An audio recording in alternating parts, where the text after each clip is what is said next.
Quando John Wesley decidiu no coração subir no lombo do seu cavalo e rodar toda a Inglaterra pregando o Evangelho, atravessando uma montanha íngreme, encontrou outros que diziam: embaixo no vale está uma cidade de bêbados, homens sanguinários, homens cruéis. Você vai fazer o que lá? John Wesley apenas sorriu, montou no seu cavalo e desceu a montanha. Sabe por quê? John Wesley não estava preocupado com os conselhos dos outros. Ele estava preocupado em entrar naquele lugar e fazer diferença. E então, no meio dos 4 botecos, com as portas escancaradas, arrumou ele um caixote velho, um coxo de alimentar animais, subiu e gritava com toda a sua força: arrependei-vos, porque o reino de Deus chegou até vocês pela verdade do Evangelho. E os homens sanguinários, os homens malignos, se arrependiam, se jogando ao chão e lançando pó sobre suas cabeças, invocando o céu que os perdoasse, por serem homens malignos. 100 anos depois, passou um viajante, as rodovias estavam modernas, e então chegou no mesmo vilarejo e foi num balcão que estava lá e bateu e disse: ô companheiro, você pode ver um traguinho para mim aí, um scotch, um whisky? E o cara falou para ele: amigo, você não sabia? E ele disse: sabia o quê? Há 100 anos John Wesley pregou para nós ali no meio desta avenida, e nós não vendemos mais nenhuma bebida, porque a graça chegou na nossa cidade.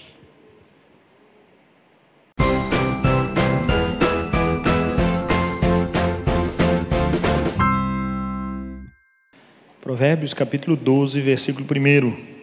Quem ama a disciplina ama o conhecimento, mas o que aborrece a repreensão é estúpido.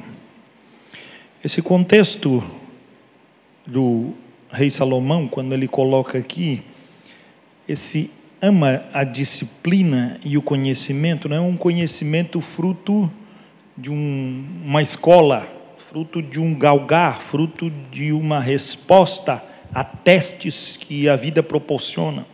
Esse conhecimento é quando nós entendemos o foco e a ótica como Deus percebe as coisas.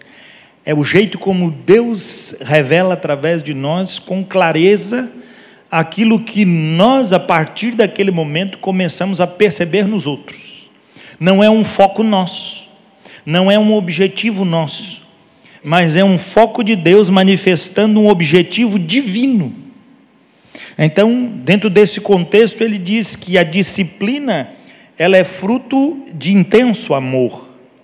Quando os nossos olhos conseguem ver como os olhos de Deus, percebendo nas pessoas a necessidade que Deus percebe, entendendo no coração delas o valor das coisas que Deus assim espera que elas se despertem, invocando para Ele esse mover de transformação.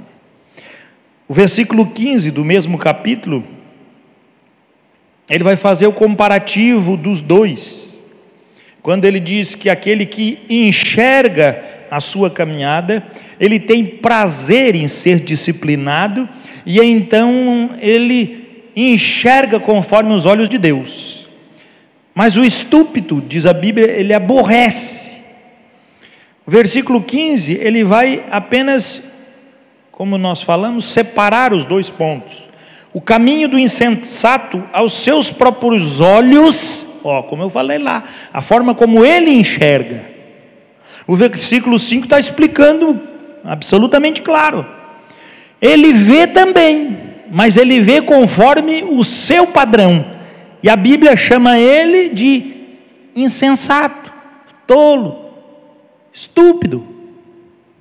Aquele que vê a sua jornada e diz: puxa, como eu estou andando bem. Estúpido. Ou as minhas decisões são corretas, coerentes. Estúpido. Não é estúpido, porque pode ser um homem multimilionário tomando as suas decisões, passando a perna nos outros.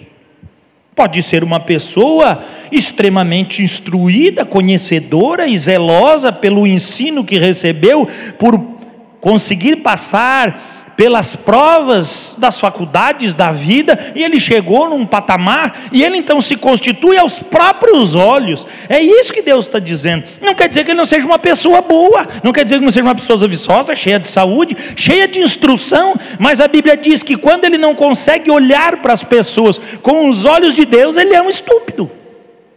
A Bíblia chama ele de insensato. A insensatez no padrão de Deus não é pela qualificação que distingue aquilo que se apresenta ao homem, mas é a qualificação da forma como o homem vê, pelos olhos e pelo vínculo do que Deus proporciona. Você é um insensato. Você é um insensato que procura as coisas de acordo com a sua visão. Você é um insensato que se deleita com as conquistas do teu coração. Completamente distorcido. Texto sagrado nos diz: deleita-se no Senhor, e no Senhor deleita-se. Mas nós ficamos só com a segunda parte do versículo: e Ele satisfará os desejos do teu coração. Mas deleitar-se no Senhor não é apenas se lançar na rede e dizer que gostoso estar aqui na presença do Senhor. Jesus não chamou os discípulos de tolo, mas tirou tinta. Quando Pedro veio com aquela ideia tola e disse para ele: mestre, está tão gostoso aqui, vamos fazer uma tenda e vamos ficar. O que Jesus disse para ele? Tem coisa para ser feita. Os olhos de Cristo estavam revelando para Pedro uma glória de Deus, e Pedro queria ficar para ele. E Jesus disse o quê? Pedro não entendeu nada, vamos descer. Desceram então do monte e viram o que estava acontecendo. Enquanto nós ficamos que nem abestado, estourando foguete pelas nossas conquistas, o mundo perece. O mundo carece de nós, o mundo tem urgência de ouvir as nossas respostas que o coração do homem deseja.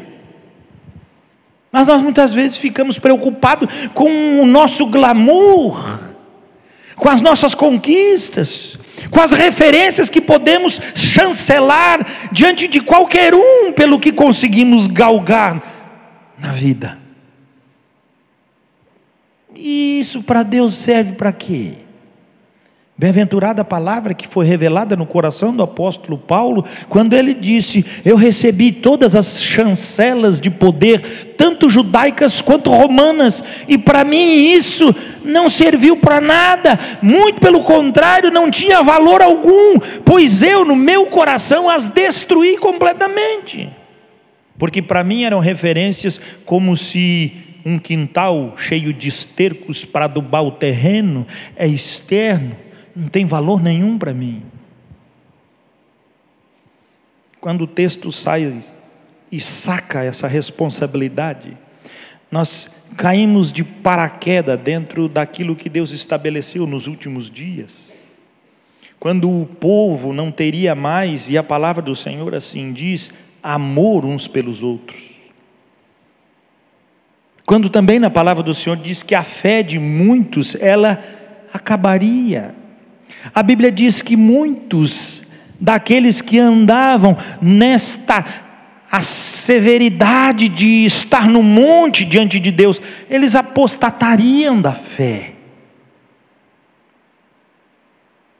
Eles não conseguiram enxergar as coisas ao redor como realmente o mundo proporcionava a elas. Olharam para o mundo de acordo com a visão do seu coração. Desejaram o mundo conforme o padrão da sua alma. Desejaram verdadeiramente arder-se por dentro, a ponto de serem consumidos pela própria glória. Não entenderam Abraão estava longe de Sodoma e Gomorra, mas recebeu a notícia dizendo que seu sobrinho Ló e toda aquela cidade tinham sido saqueadas. Ele então pega os seus valentes, os 318, e vai atrás e recupera todos os bens daquela cidade.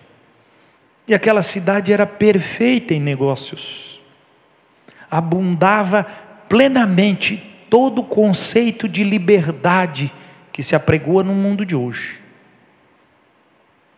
Valores não se tinha, porque o valor era pertencente à forma como os meus olhos percebem.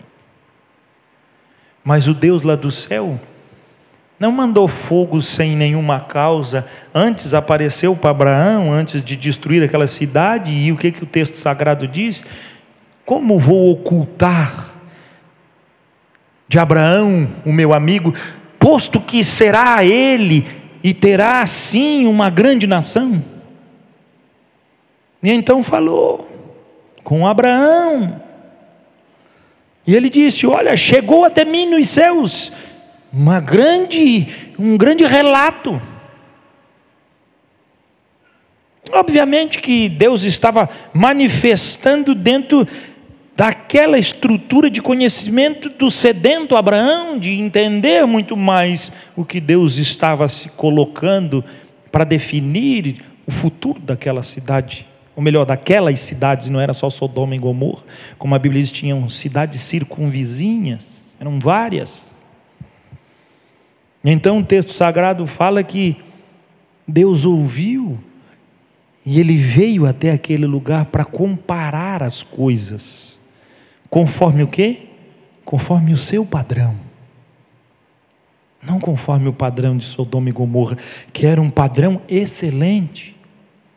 Cidade cobiçada.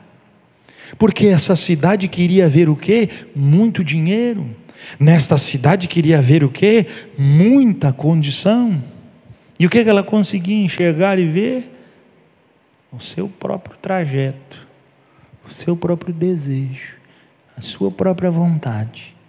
Aos olhos de Deus, um povo insensato, um povo tolo. Quando o texto afirma para nós que o sábio é aquele que dá ouvidos aos conselhos, não é qualquer conselho. Aqui o conselho é o conselho que redunda para nós uma ação literal de mortificar, de diminuir. Não é uma ação de conselhos que fazem uma redoma de acordo com o meu pensamento, diante daquilo que eu idealizo como correto. Não, são conselhos que literalmente me jogam para baixo, destroem a minha capacidade de interação.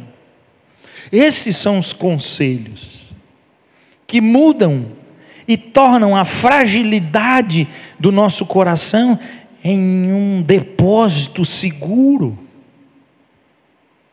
São conselhos que, de certa forma, afrontam a realidade daquilo que os nossos olhos querem ver, porque Deus vê diferente.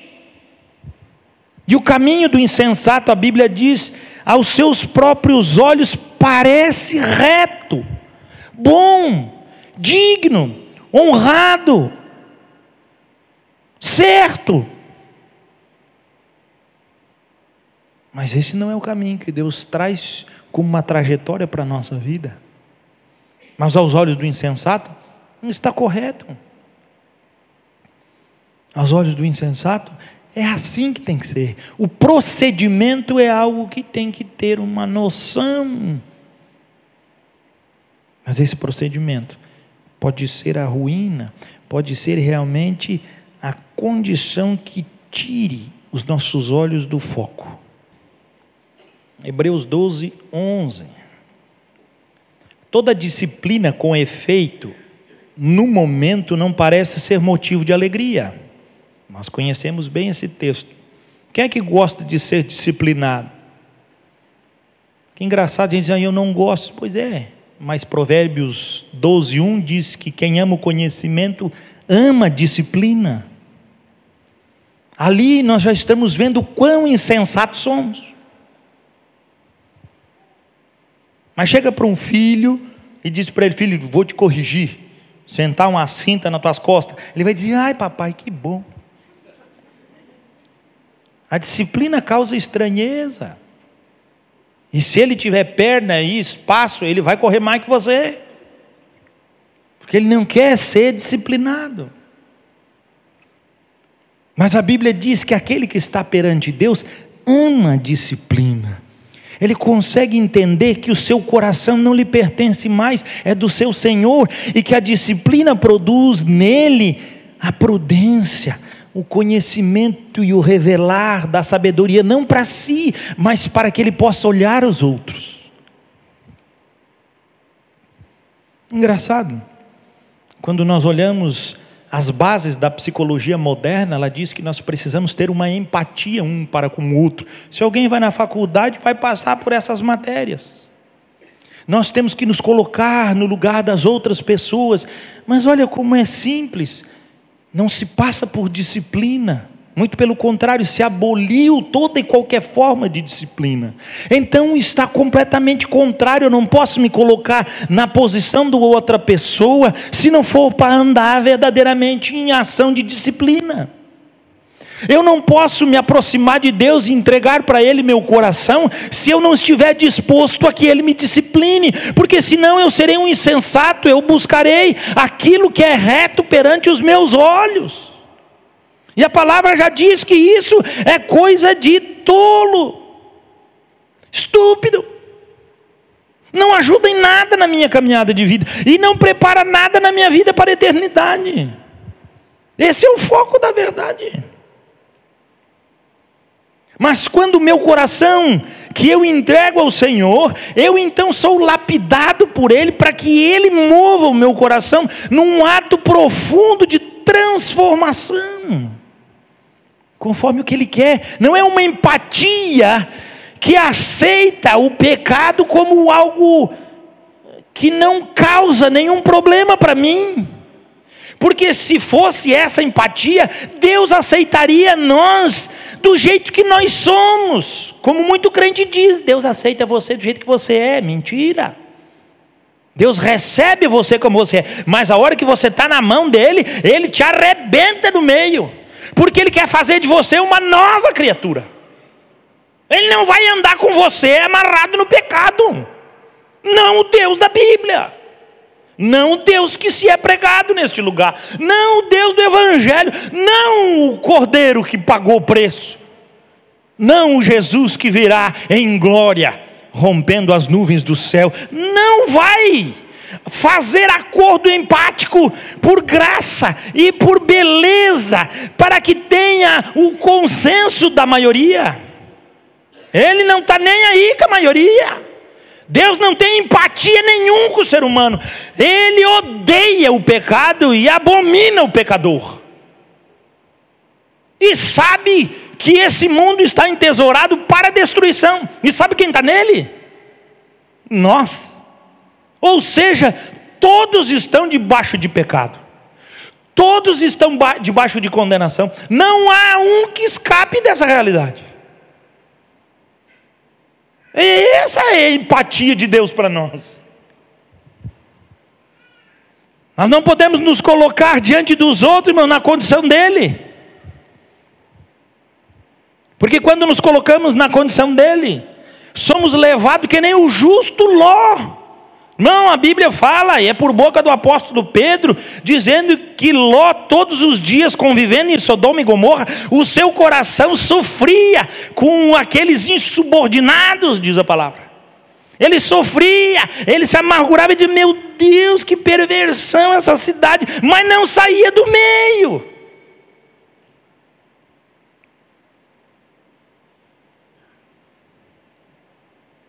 Você é desse justo que é aceito no meio, mas a hora que ele foi colocar a sua fé exposta como justo, ele disse o quê? Irmãos. Ué, chamou aquele povo de irmão. Aqui que eu chamava ele de irmão. de raça do inferno, para o diabo te carregue. Mas ele foi dar uma de bom vivant, e ele disse: irmãos, vocês não cometam essa loucura de querer abusar esses varões que eram os anjos.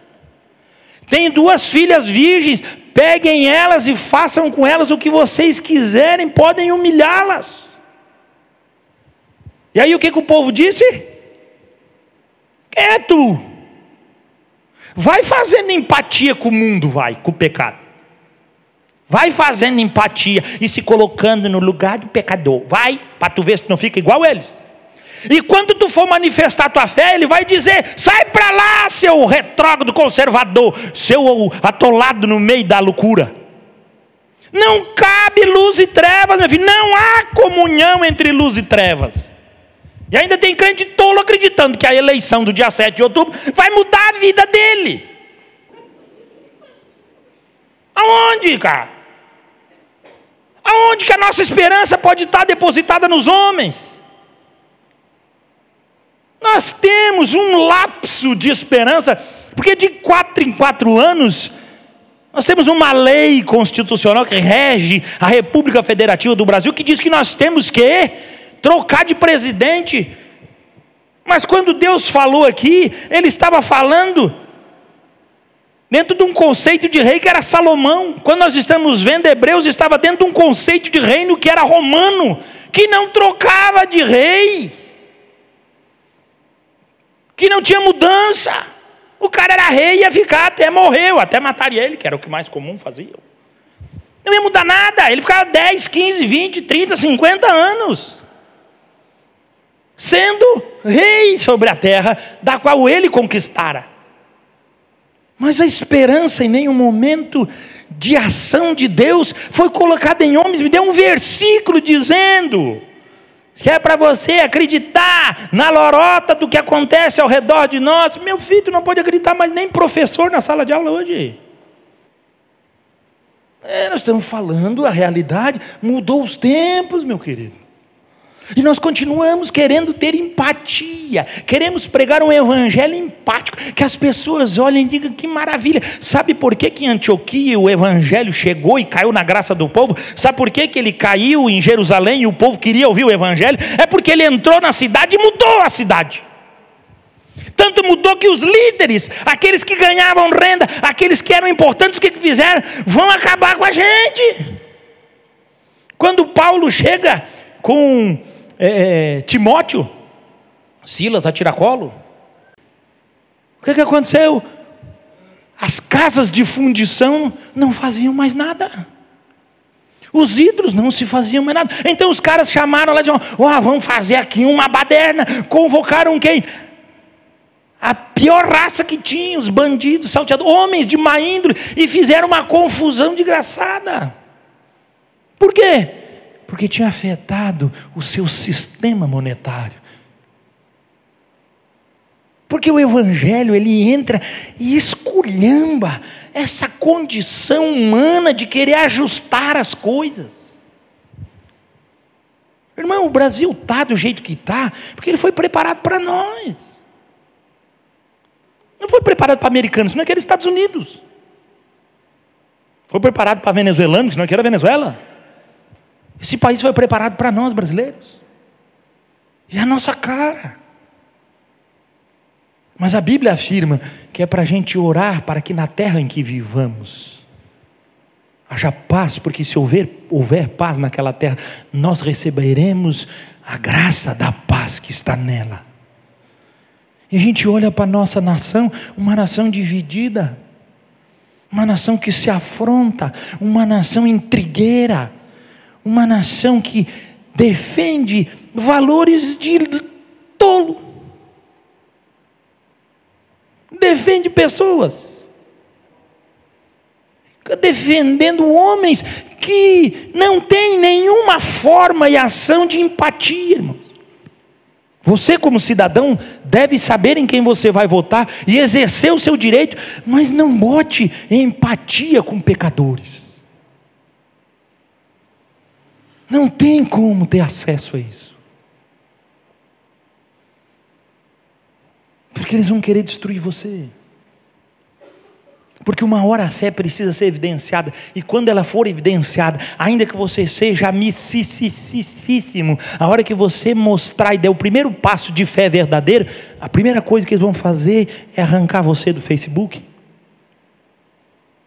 Porque fé não pode ser um mover de empatia. E o que se prega hoje no conceito universitário é uma praga de deteriorização de uma consciência verdadeiramente disciplinada, talhada não pela controvérsia das ações do que os homens querem ou não, mas pela disciplina de Deus, que ninguém mais quer. Ninguém quer passar pela disciplina de Deus. A Bíblia diz que nos últimos dias o homem perderia o amor pela oração, perderia o amor pela comunidade, não deixaria mais de estar próximo. As pessoas não interagem mais umas com as outras, não há mais nenhuma reciprocidade. E a gente diz, não pastor, mas na minha família tem muito amor. O amor de um pai e uma mãe por um filho tem que ser igual ao que você tem por um pecador. Quando o amor de pai e mãe por um filho, de um marido e uma esposa, um pelo outro, é maior do que pelo um pecador, está errado, está fora do padrão, não é o padrão de Deus. Por isso, disciplina na cabeça. Tem que ser disciplinado. Nós precisamos botar de uma vez por todas que os nossos olhos precisam ser de Deus. Deus não veio com os olhos somente para Israel. O Messias foi enviado para os seus, mas eles o rejeitaram. Mas os olhos de Deus em todo momento estavam postos conforme a promessa a Abraão, que em ti e na fé que tu emanas serão abençoadas todas as famílias da terra. É esse o conceito da fé, não é um conceito fechado, é um conceito ampliado. É um conceito que destitui aquilo que eu construí como um álibi para a jornada. Mas quando nós não conseguimos entender isso, nós perdemos o foco da disciplina que manifesta Deus em nós. 11, toda disciplina com efeito no momento não parece ser motivo de alegria, mas de tristeza. Ao depois, entretanto, produz, o final produz fruto pacífico aos que têm sido por ela exercitados. Fruto de justiça. Fruto de justiça. Fruto de justiça. Para produzir fruto de justiça que manifesta a fé, vem de uma caminhada. É o texto que está dizendo: aqueles que produzem o frutos têm sido por ela, por essa disciplina, sido exercitados por ela. Exercitado mesmo. É saber o que tem que fazer. Se eu não sou exercitado pela disciplina, olha o que acontece comigo. Versículo 12, por isso, restabelecei as mãos decaídas, fragilizou os joelhos trôpegos, e fazei caminhos retos para os pés, para que não se extravie o que é manco, antes seja curado. A nossa disciplina produz na vida daqueles que nos seguem um caminho plano, caminho consertado, para que aqueles também possam ser exercitados, e ainda que fracos sejam, mancos, possam andar em segurança e serem restaurados. Se não for dessa forma, quebrou-se o vínculo da verdade, quebrou-se o vínculo do entendimento. Marcos capítulo 14, versículo 38. Diz assim o texto sagrado: vigiai e orai, para que não entreis em tentação.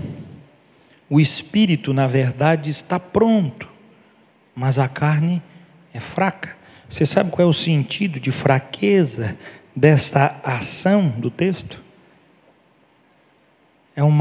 A carne é fraca porque ela se corrompe, ela se vende.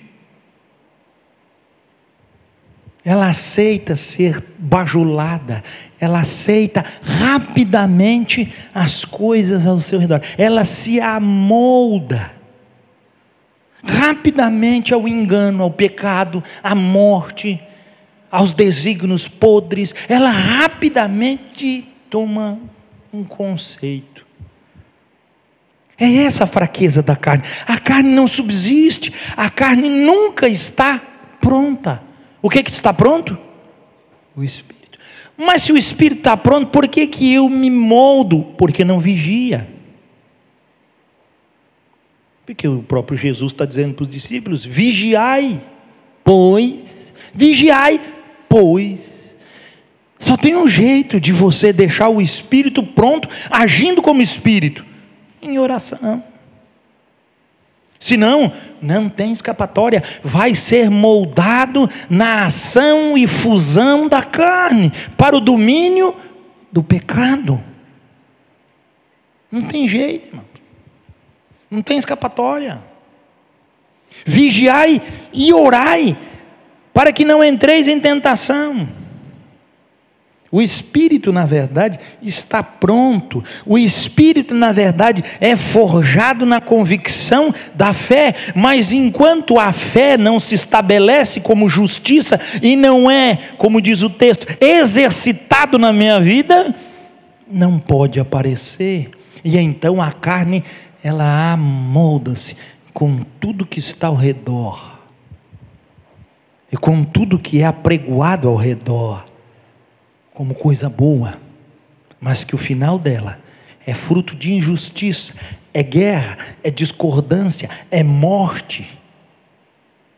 Mas aquele que vigia e ora permanece no Espírito, e o Espírito encara os momentos difíceis, ele encara as dificuldades, ele se impõe contra a morte, contra o pecado, contra as debilidades, porque o que vigia e ora está preparado. O que não vigia e ora está condenado, acelerando nessa vida o desígnio de morte que é resguardado e guardado para a nossa carne. Ou alguém aí não vai passar pela morte? Todos vamos morrer, porque a palavra já determinou que o salário do pecado é a morte. E você é um pecador, porque todos somos pecadores. Se pecamos, então está reservado para nós o pagamento no final da vida, assim como você recebe o pagamento no final do mês. Sabe qual é o pagamento no final do mês? É o fruto do trabalho do mês. Sabe qual é o pagamento no final da vida? A morte. Não tem escapatória. Ninguém é melhor do que ninguém. A morte vai cair sobre todos, e enquanto estivermos debaixo desse emoldurar da morte, enquanto não estivermos debaixo da disciplina que faz os nossos olhos olhar o mundo com os olhos de Deus, e abominar o pecado, e nos rebelar contra toda ação de morte que o mundo proporciona, porque Cristo na cruz triunfou sobre a morte. Ele conquistou algo valoroso e deu à igreja, a qual somos nós, para que nós em todo momento não esquecêssemos o valor do seu sacrifício.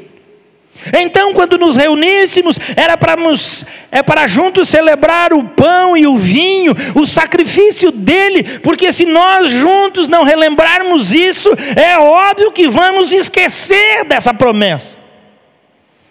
Embora sejamos muitos perante Deus, o que a Bíblia diz? Somos um só pão. E nos foi dado de comer de um só corpo, e nos foi dado de beber de um só Espírito.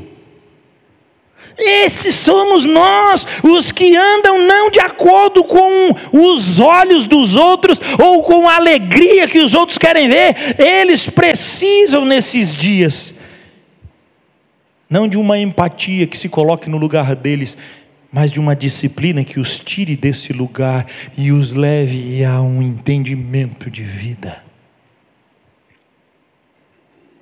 A igreja tem se tornado opaca, a igreja tem se tornado covarde, a igreja fica pensando em palavras para anunciar para o mundo que ele está perdido,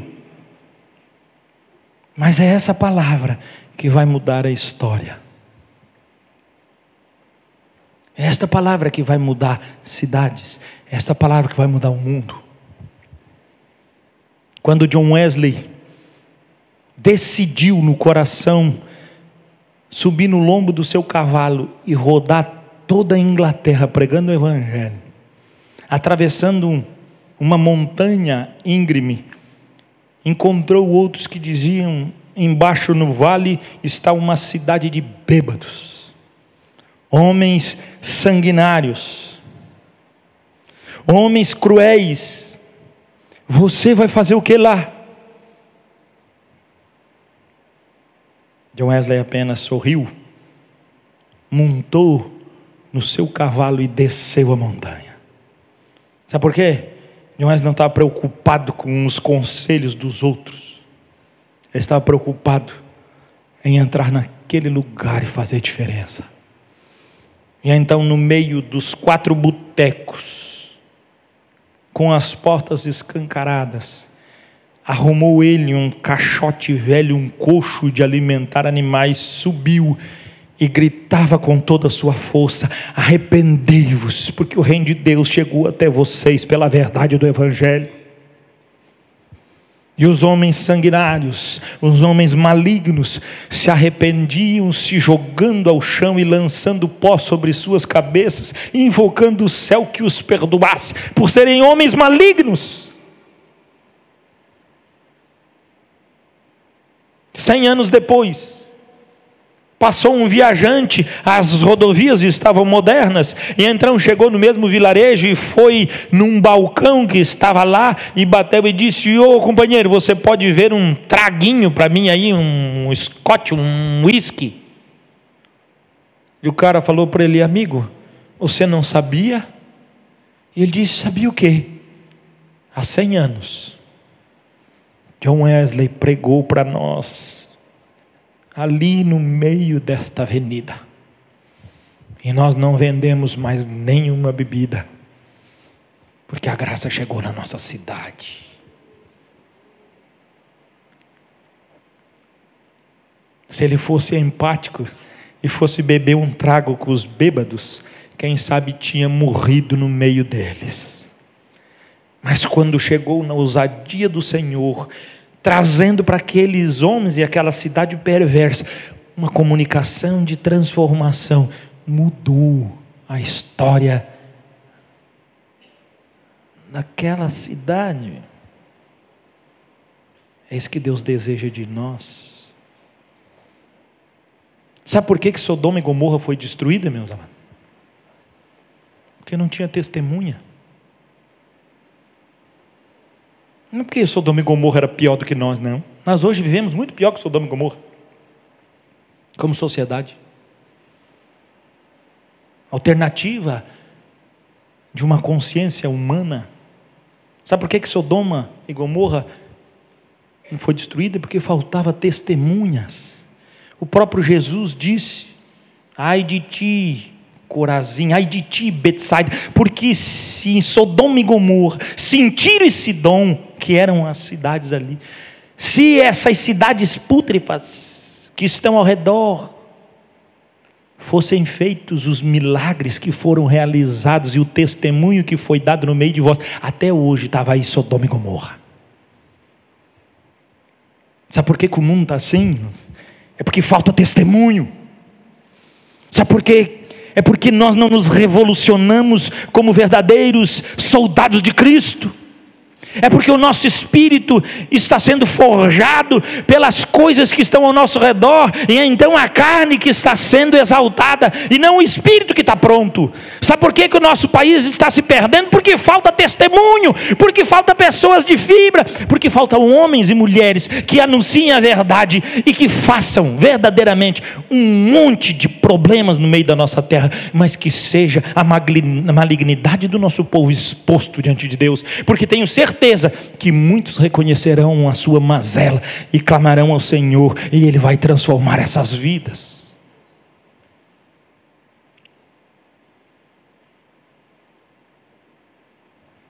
A nossa casa está se perdendo porque falta testemunho. A nossa igreja está se perdendo porque falta testemunho.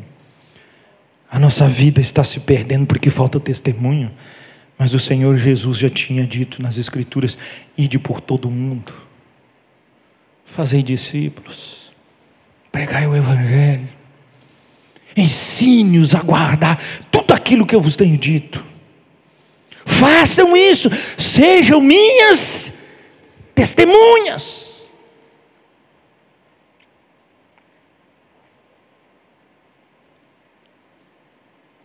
Nós somos um povo que possui um espírito pronto e não aceitamos ser curvados ou conformados de acordo com a carne. Nós somos aqueles que receberam pelo poder da ressurreição a graça outorgada a nós, os que creem, o Espírito da promessa. E o nosso testemunho precisa ser dado em tempo oportuno, ou ainda que seja inoportuno. Mas nós precisamos ser testemunhas. Nós precisamos anunciar esse Evangelho com clareza, revelando profundamente quem somos e no que cremos, não colocando esperanças vazias em homens, em trelas, em partidos, em ações humanas, em colégios, em estudos e em tudo isso que faz parte sim para o bom desenvolvimento e para o nosso ganha-pão. Mas no reino de Deus, chega lá no céu, o que você é? Sou engenheiro. Deus lá precisa de engenheiro, Ele diz, faça-se, e funciona. Haja luz, tudo obedece Ele. Ainda fica numa prancheta lá fazendo. Chega o aleijadinho diante de Deus, o que Ele diz? Apruma-te e anda. Chega o cego, Ele diz, abre os olhos. Chega o mudo, Ele diz, fala. Esse é o reino. É um reino que se propaga completamente diferente daquilo que é o normal. Porque esse reino chegou até nós e foi nos dado nesse Cristo. E o nosso testemunho é verdadeiro. E a Bíblia então diz, não se acovardem. Antes, porém, deem o testemunho. Mas se quando eu estiver diante de poderosos, o que a palavra do Senhor diz? O Senhor Jesus disse, não se preocupe, porque o meu Espírito dará sobre a boca de vocês a resposta certa. Sabe por quê? Porque o Espírito está pronto. E quem anda na prontidão do Espírito, numa vida de oração e vigiada, guardada, não é um cara que se conforma com as coisas que estão ao redor. É um transformador de vida. A esperança da vida eterna veio sobre nós, e ainda que a morte chegue no nosso corpo, ela não pode passar, porque ela foi presa pelos grilhões da liberdade do Senhor.